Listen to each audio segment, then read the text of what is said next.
Hello people, and at the time of recording this, the course is already launched and I've already read sort of through some comments of people explaining what they're more interested in getting from this course. The reason I'm saying this is because a lot of people mention motivation and a lot of people said, I started a comic and I couldn't finish it, or I started it too many times, or I'm afraid of posting my comic. I kind of like I don't feel like I'm there yet. It's a very daunting situation, a very daunting task. So this video is going to focus on both staying healthy as like an artist online and just staying healthy as a comic artist or a webtoon artist. And motivated. Above all, healthy, but also motivated. So I have some like basic guidelines for being healthy and motivated. The first thing, and the thing that I tell everyone that comes to me with like, oh, I've got an art block, how do I get rid of it? You don't. I know this is gonna sound extremely like odd and it doesn't work for everyone, definitely, but what works for me and what worked for me when I was art blocked was, first of all, do something else, right? You're not, unless you're a professional artist that's been hired to do something and you have a deadline for that, nothing's keeping you, like nothing's forcing you to create content or art, and it shouldn't. If you don't feel like it, if it's putting you through like a rough path or something, if it's just like, if it's more negative than positive to you, do something else. If you don't have any other like occupation or hobby, maybe try and find another one. I don't want to say like get a hobby, but maybe sometimes just go outside if you can. Go for a walk. If you can't go outside for a walk, maybe read something or listen to something, right? Maybe just scroll through your favorite artist's profile to see if you can get more inspiration, or look at pretty pictures, photography, etc. Maybe create stories in your head, right? I'm just giving ideas. One thing, I'm usually motivated because I've got a lot of stories in progress and a lot of like stuff that I want to do, and I don't lose motivation these days. But sometimes I'm saturated of things. And the reason I don't lose motivation as well is because I'm not just focused on one thing. I'm doing a bunch of things at the same time. Is it healthy to do a bunch of things at the same time? Not necessarily, not all the time, and possibly not if you're not me, and I'm a little bit work obsessed. So if I'm not working on a comic, I'm working on my degree. If I'm not working on my degree, I'm working on writing, or I don't know. I do a lot of stuff at the same time. It's not necessarily too healthy, but the point is I don't hyper focus on anything too much. Even if it's drawing, I don't focus on one specific drawing too much. If it's not giving me a good time, I change to another one. I did the same thing with writing. If I wasn't motivated to work on a story when I was writing a lot, I would switch to another one, and I would always have 2 or 3 stories at the same time. Not actively working on them at the same time, but working on them in like having them in progress at the same time, so I could switch between them. Another thing is physical exercise if you can, or whatever makes your brain rest better, right? To me, it's physical exercise. To me, it's going out for a run. It's even going like to my living room and doing some abdominals and some handstands. Any type of activity that's gonna move my body around. I have a very low heart rate, so sometimes I'm feeling very, very tired, very, very unfocused, and I'll just go out and do some sort of physical exercise. And this is also an important thing. I know a lot of people tend to say that they don't have time for working out, and a lot of people don't have time for working out. It's a legitimate thing, but when you're doing something like university, for instance, like I was, and you say, I can't go out for a walk or for a run because I need to study, most of the time that's probably detrimental to your study as well. Like I went through university training 2 hours a day. at least 2 hours a day. I did gymnastics for a while, and then I did some like athletics. And if I went without training, my focus would like go down, right? I trained a lot, so I don't say like go out and run 12 kilometers each day, but whatever your definition of a workout is, or like some physical activity is, do not pass it, you know, just so you can draw or just so you can work. Even if you've got a deadline in your head, just don't give that thing up, because it's gonna make you feel worse in the long run, you know? Even if it's just go for a really short walk, right? Don't give that up in order to stay working, you know? And if you've got an art block, if you're not motivated to work on something, maybe try that. Or, you know, any other alternative thing that doesn't involve drawing. That's my first advice for like art block. In terms of staying, also, like, don't skip on food, water, keep hydrated, you know. If you plan to draw a lot of hours a day, get yourself some like fancy chairs, you know, if you can. Try to make your workspace as comfortable as possible. All that kind of stuff. Don't sacrifice your health for art, unless that's like your last resort at like making a living, and if you don't do art, you're gonna get kicked out of the house or something. I hope you're not in that situation, and even in that situation you shouldn't sacrifice your health, but you know, I do understand that sometimes it's really hard when you've got a lot going on, and you feel like if you're not producing art, you're failing at something.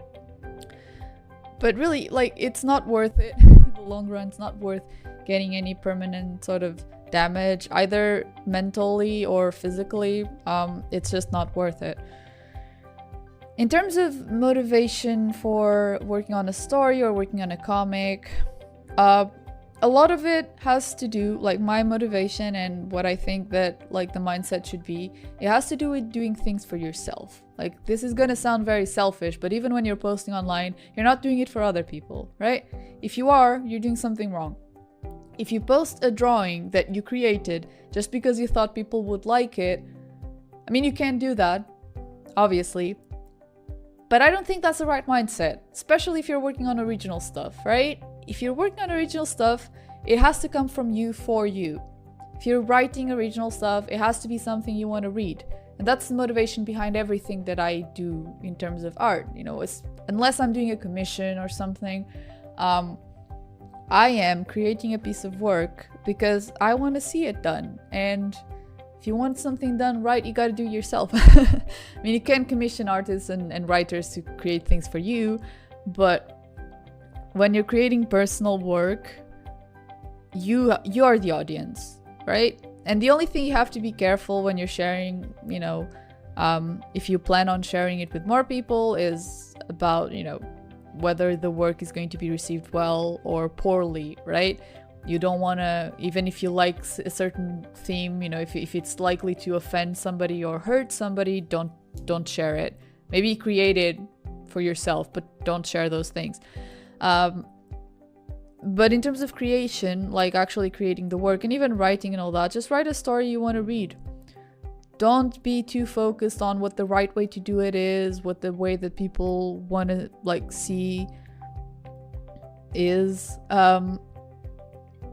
You gotta be your number one fan. You gotta be your work's number one fan. Like I'm Stray Soul's number one fan. I'm the main stan for every single one of my characters, and I know that some people like them a lot, but nobody loves them the way I do. And it keeps me going. It really keeps me going. And sometimes I go like, alright, should I write this character this way? Should I create this story this way? Is it too repetitive? Has it been done before? And I used to be very obsessed with creating fully original stuff, but I heard this one day, and I was this I think kind of nailed it for me, which is all stories have been told, but not by you. I don't know who said it, but it's true, right?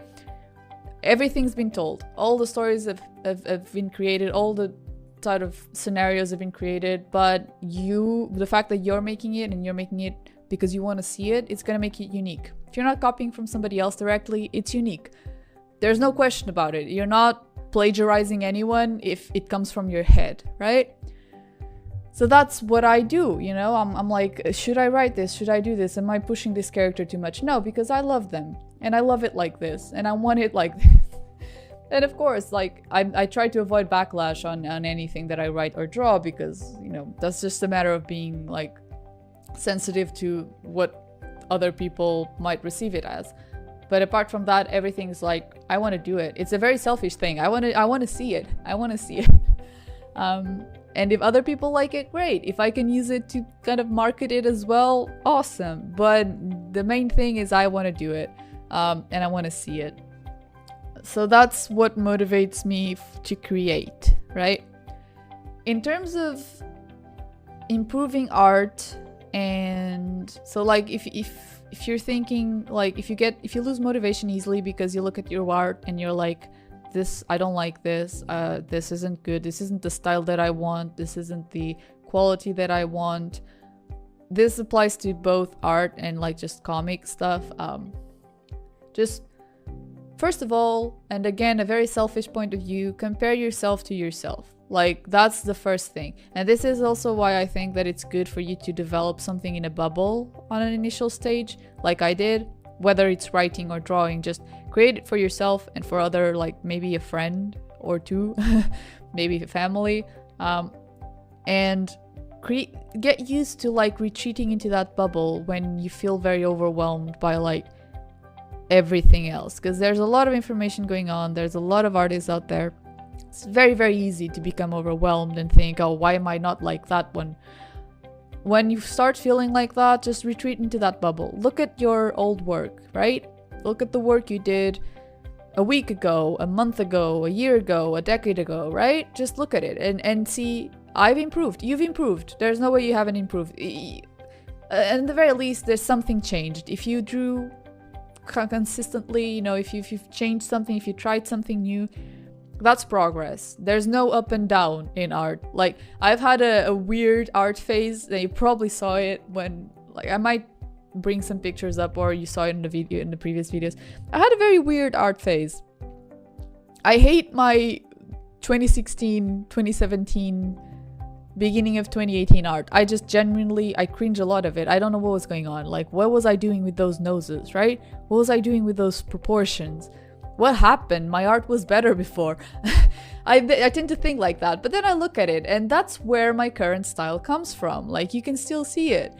So do I regret that slump? No, I don't. And I created a lot of works that I still cherish, you know, from a sentimental point of view. I still like them a lot in that phase.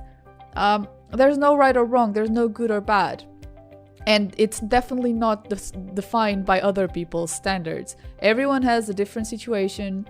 Everyone's struggling with different things. Some are like, you know, when you look at a very young artist that's very good, you know, they had other opportunities. They've had other exposure to other things that you didn't. No two people had the same experience, right? So you're doing great.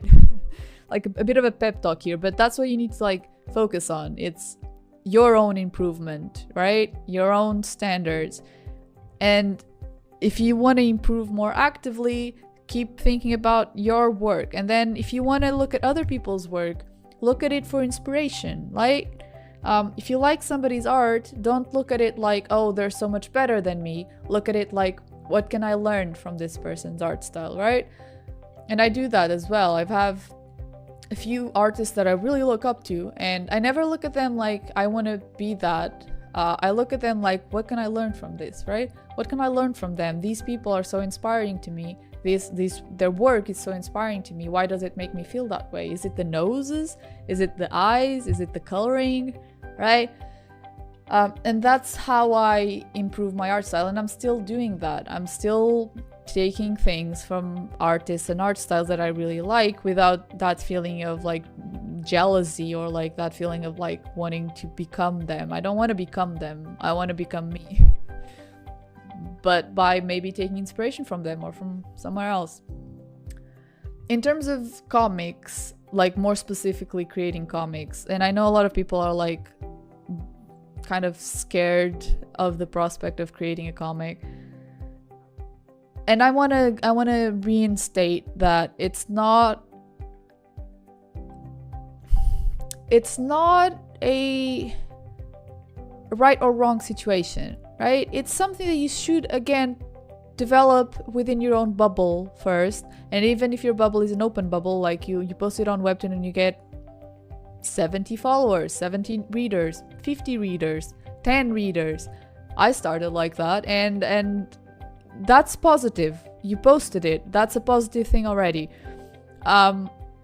You should have, like, if you're going for a Webtoon and you want to post it somewhat regularly, or a comic, a webcomic, you should maybe work on it on your own first, create a little buffer, and only start posting it when you've got a little buffer.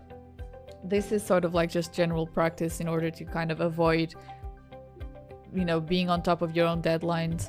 And you should plan the story ahead just enough. Like, the way I plan stories is usually kind of big picture, like beginning and ending, and then beginning, middle, and ending. It's kind of like divide and conquer, right? I have one event in the beginning, one event at the end, and then I add one event in the middle. And then between those two events, like the two first events, I'm going to add some other thing. And I kind of like fine tune things as I go. I don't have everything scripted. I don't have everything planned in detail. I kind of like get to a big part and I plan things as I go within it. Maybe keep in mind some like world building aspects if you're creating like a fantasy thing or something.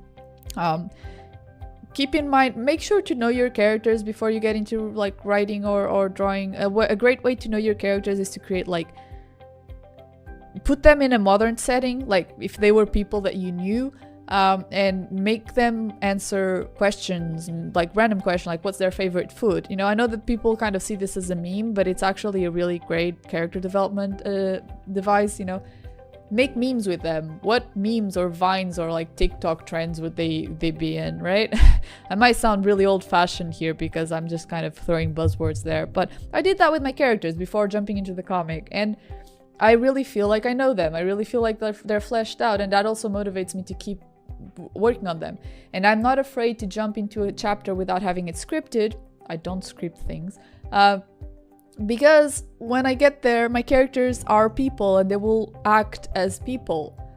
I don't know if this makes a lot of sense, but I have that kind of like, if my plot has some structure to it, if my world building has some structure to it, and my characters are fleshed out, there's nothing to be afraid of. In terms of art style,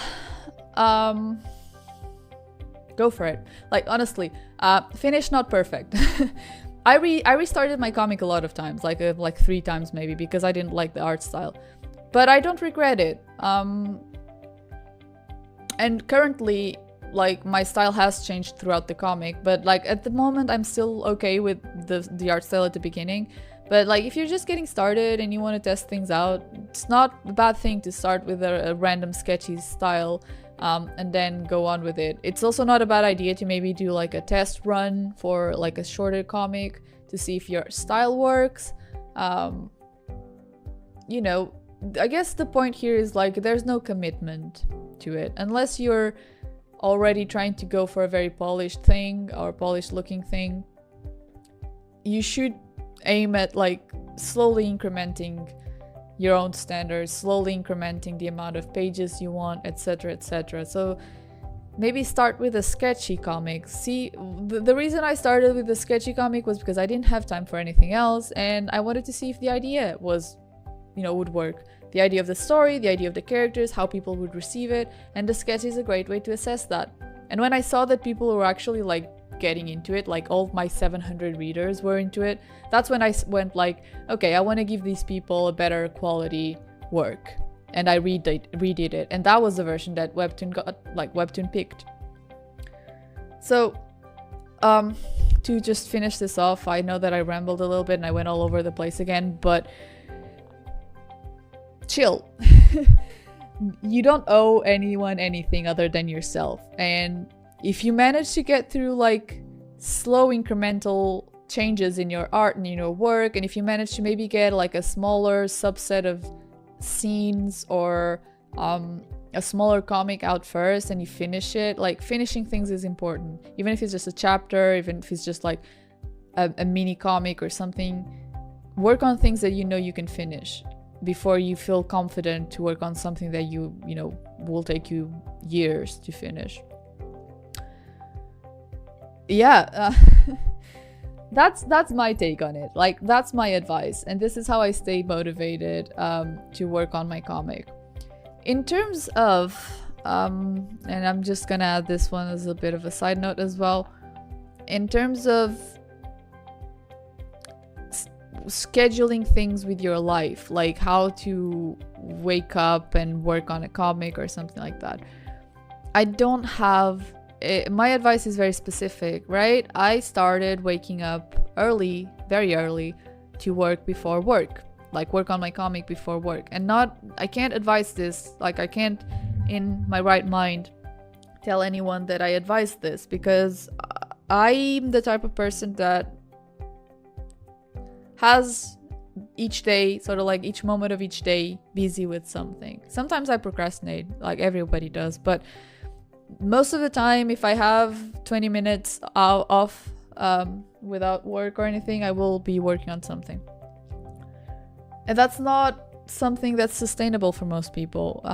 And honestly, I don't think it should be for most people. I don't think. So maybe make small adjustments to your day so that you can fit in a small amount of drawing or writing, right? You don't have to go on a 6-hour drawing spree in order to be able to eventually create something. If you only get 10 minutes, 5 minutes, maybe carry like a small sketchbook around or a small notebook and write things down. As I said, like when I wrote the most, I was writing it on like actual just pen paper. And I always carried a sketchbook everywhere as well, or my iPad. So maybe, if you're feeling like it, try and do those little changes. Am I going to be waiting for like 20 minutes for the bus? Can I, in that time, take a little sketchbook and create a panel, right? Make small changes until you feel like you can actually afford to dedicate real time into things. Like I didn't put real time into drawing until I was already at a job. I don't have a family to take care of. I don't have like a lot of commitments to other people. I'm a very like a sort of like a loner. So to me it was easy. When I had a job, I was making a steady income, so I decided my evenings and my mornings, like early mornings, are going to be dedicated to the comic. But not everybody can do that, and you shouldn't feel bad if you can't do that. Like it is very circumstantial. It does depend on you. It depends on your life circumstances. And maybe make small changes and see if you get comfortable with them. Like maybe wake up, go to bed a little bit earlier, wake up a little bit earlier, and see if that makes you more productive or not. Do not sacrifice health or relationships or like just life in general for these kind of thing, right? If you're sacrificing things that you don't want to sacrifice for a comic or a drawing or a book, just stop and reassess. Is this really that important, or can I adjust it? Like, can I maybe simplify my drawing? Can I simplify my comic, etc., etc., to see if you can do the same thing but with less sacrifice. In terms of actual physical health when you're drawing, I've mentioned this, water frequently. You can get like ergonomic supports for your arms. Be careful not to draw too many hours straight because of your hands and wrists and all that. Wear glasses. My glasses have a blue light filter, because I look at the computer a lot. So maybe that kind of thing, like, if your eyes are feeling like they can't handle the light from a computer, maybe get like filtered lenses or get eye drops, stuff like that. Yeah, that's my advice on staying healthy and motivated. I hope you took something from it. If nothing else, I hope you took like a pep talk, like the motivation speech from yours truly. And I'll see you next video, which will be the last video in this class. See ya!